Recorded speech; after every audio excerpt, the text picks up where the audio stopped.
రాజశేఖర్ గారు మీరు మాట్లాడండి. ఏంటి ఒక్కొక్క దానికి వెనక్కి వెళ్తున్నట్లయినా ఏకంగా జర్నలిస్టులపైన దాడులు, పత్రికా ఆఫీసుల మీద దాడులు ఇవన్నీ జరుగుతూ ఉన్నాయి. మరి నిరసనలు ఆఫీసుల దగ్గర చేయొద్దని మాత్రమే చంద్రబాబు గారు అంటున్నారు.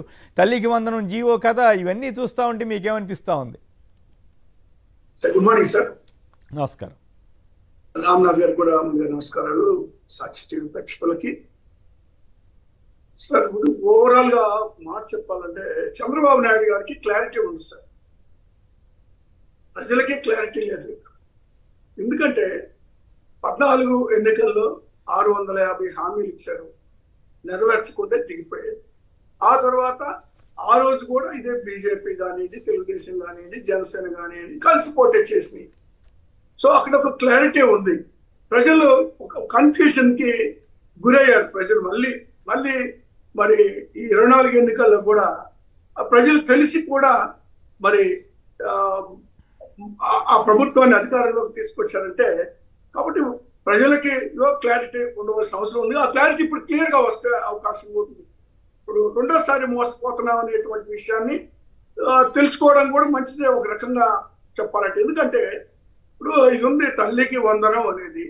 తల్లికి వందనం అనేటువంటిది చాలా స్పష్టంగా వాళ్ళ ఎమ్మెల్యేలుగా ఆ రోజు పోటీ చేసినటువంటి వ్యక్తులు అయితేమి, చంద్రబాబు నాయుడు గారు అయితేమి, లేదా పవన్ కళ్యాణ్ గారు అయితేమి, వీళ్ళందరూ కూడా బీజేపీ అని అందరికి కూడా దీనికి సంబంధించి ఇంట్లో పిల్లలు ఎంతమంది ఉంటే అంతమందికి మేము మరి ఆ తల్లికి వందనం అనేటువంటి దాన్ని ఆ పిల్లలు అందరికీ వర్తించేలాగా ఇస్తాము 1500 చొప్పున అని స్పష్టంగా చెప్పడం జరిగింది.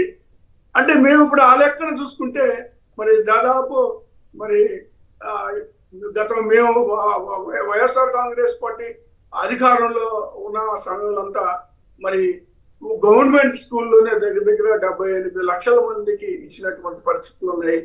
ప్రైవేట్ స్కూల్స్ ఉన్నాయి మళ్ళీ 1,47,00,000 మందికి. అంటే ఓవరాల్ గా చూస్తే 24,000 కోట్ల రూపాయలు ఇచ్చినట్టుగా నాకు ఒక తెలుసు, నాకు if I'm not wrong. So ఇలాంటి స్కీము విజయవంతంగా విద్యార్థుల సంఖ్య తప్పు చెప్పారు కానీ ఆ ఫిగర్ అయితే అమౌంట్ అయితే కరెక్ట్ గా చెప్పారు. విద్యార్థుల సంఖ్య అంతా కలిపి 45 లక్షలే అంతే వస్తుంది. ఎనివే ఇప్పుడు అది విజయవంతంగా మరి చేసిన పరిస్థితుల్లో వీళ్ళు అంతకన్నా విజయవంతంగా చేస్తాము, అంతకన్నా మెరుగ్గా చేస్తాము అని మాట్లాడారు.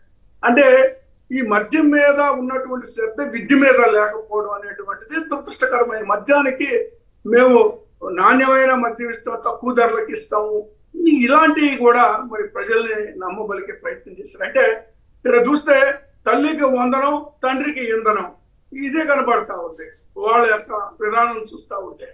కాబట్టి కేవలం వాళ్ళు మరి ఇది ఏదో ఒక విధంగా తగ్గించాలి, ఇప్పుడు ఉన్నటువంటి లెక్కలు కూడా తగ్గించాలనే ఉద్దేశంతో జియో 29 తీసుకొచ్చారు. అది రద్దు చేయాల్సిన అవసరం ఉంది. అర్హులైన ప్రతి ఒక్కరికి కూడా ఇవ్వాల్సిన అవసరం ఉంది. ఏదో ఒక కుంటి చాకు చూపించడం ఎందుకు, ఏదో కేవైసీ చేయాలో లేదా ఆధార్ కావాలనో అదనో ఇదనో అంటే తగ్గించడానికి ఎన్ని రూల్స్ అయినా పెట్టచ్చు.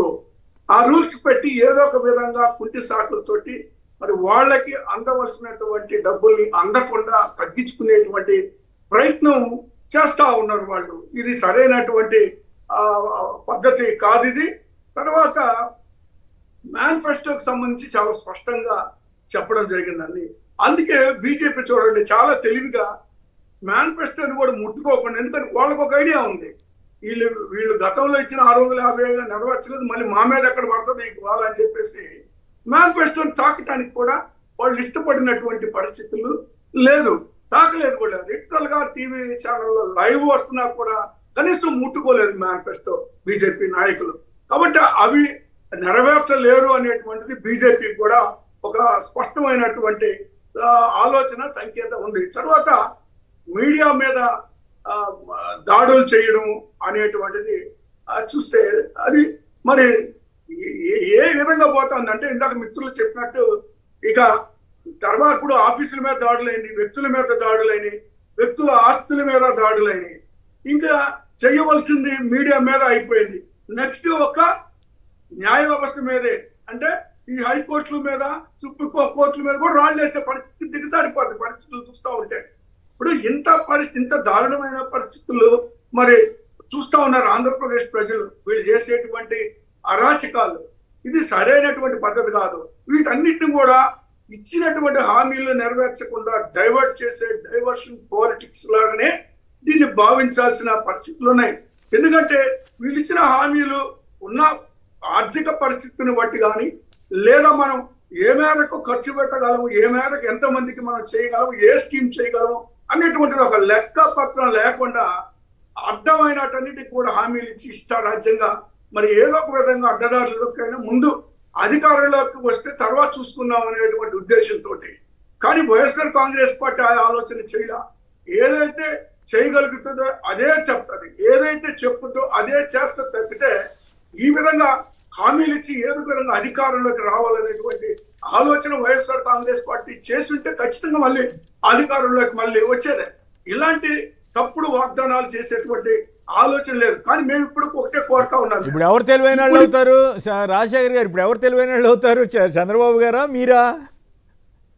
అంటే ఒక్కటి సార్, తెలివైనటువంటి వాళ్ళు కానివ్వండి, లేదా ప్రజలను మోసం చేసినటువంటి వాళ్ళు తాత్కాలికమే సార్. అదే తాత్కాలికం అంటే మీరు 5 ఏళ్ళు అధికారం లేకుండా పోయింది కదా.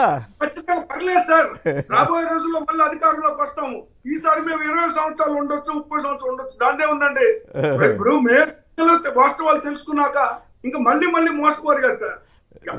ఎప్పుడు ఎల్లకాలం మోసం చేయలేరండి, కేవలం కొంతకాలం మోసం చేయగలుగుతారు. మీరందరూ కరెక్టే, నేను ఒప్పుకుంటా దానికి. రాజకీయంగా మరి ఎత్తులు కుయుక్తులు కుట్రలు పన్నాల్సినటువంటి పరిస్థితులు రాజకీయాలు ఉన్నాయి. కానీ ఆ రాజకీయాలు చేయడానికి జగన్మోహన్ రెడ్డి గారు సిద్ధంగా లేరు. ఆ రాజకీయాలకు ఆయన దూరంగా ఉన్నారు. 14 ఎన్నికల్లో కూడా అమలు కాని వాగ్దానాలకి ఆయన హామీలు నేను ఇవ్వలేను అని కాదు, 99% వాగ్దానాలు అమలు చేసి ఓడిపోయిన చరిత్ర ఆయన ఒక్కడికే వచ్చింది. అది విచిత్రమైన పరిస్థితి. అది ఏదైనా కానీ వాగ్దానాలు అమలు చేయకుండా ఓడిపోతే పర్వాలేదు. అందుకొరకే సార్ నేను ముందుగానే చెప్పాను, ప్రజలు చంద్రబాబు నాయుడు గారికి క్లారిటీ ఉంది, ప్రజలకి క్లారిటీ ఉండాల్సిన అవసరం ఉంది. ప్రజలు కూడా తెలుసుకుంటారు, మరొకసారి తెలుసుకుంటారు. కాబట్టి తెలుసుకోవాల్సిన అవసరం కూడా ఉంది. ఒకసారి తెలుసుకున్నాక ఆ తర్వాత ఖచ్చితంగా మళ్ళీ వైఎస్ఆర్ కాంగ్రెస్ పార్టీకి పట్టం కడతారు. అప్పుడు ఎక్కువ కాలం కూడా ప్రజల సేవలు అందించడానికి కూడా అవకాశం ఉంటది. ఇప్పుడు మాత్రం తాత్కాలికంగానే భావిస్తాం. ప్రజలు ఇప్పటికే తెలుసుకున్నారు, అతి కొద్ది నెల రోజుల లోపలనే ఈ రాష్ట్రంలో జరుగుతుంది అనేటువంటి విషయాన్ని ప్రజలు గమనించారు. కాబట్టి ముందు రోజుల్లో ఖచ్చితంగా వైఎస్ఆర్ కాంగ్రెస్ పార్టీ